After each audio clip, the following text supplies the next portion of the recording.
All right, so let's start with Dak Prescott, George, and start with basically a quarterback that threw for more than 4,400 yards last season, 37 passing touchdowns. He's definitely a starter in every fantasy football league. He's a top 12 quarterback in fantasy, but no longer the thought process where I guess he could be a number two, the second overall quarterback or the third.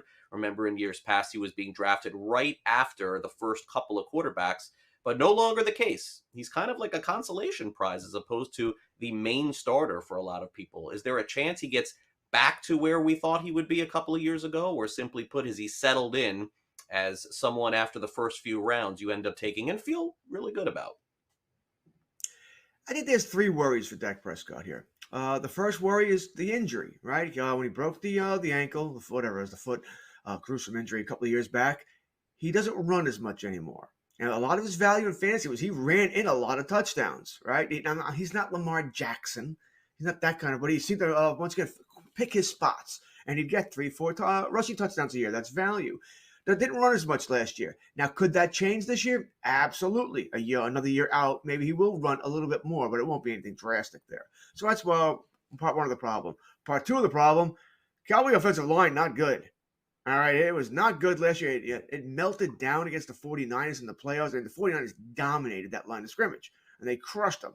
It was almost laughable. That was without Bosa, who got hurt in that game.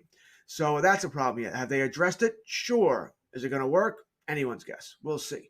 All right, we saw 17 penalties over the weekend, a bunch of them on the offensive line too, so they still have issues there.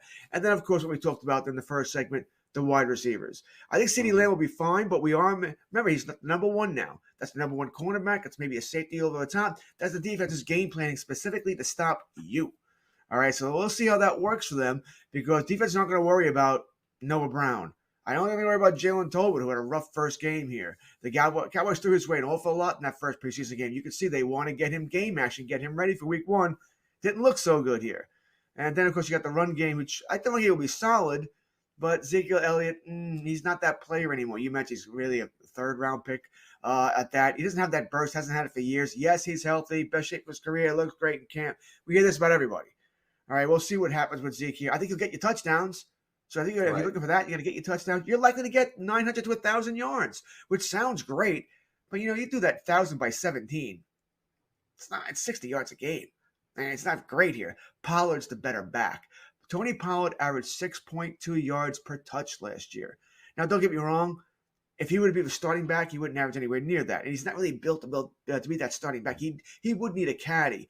But he should be getting more touches in Dallas than what they've done.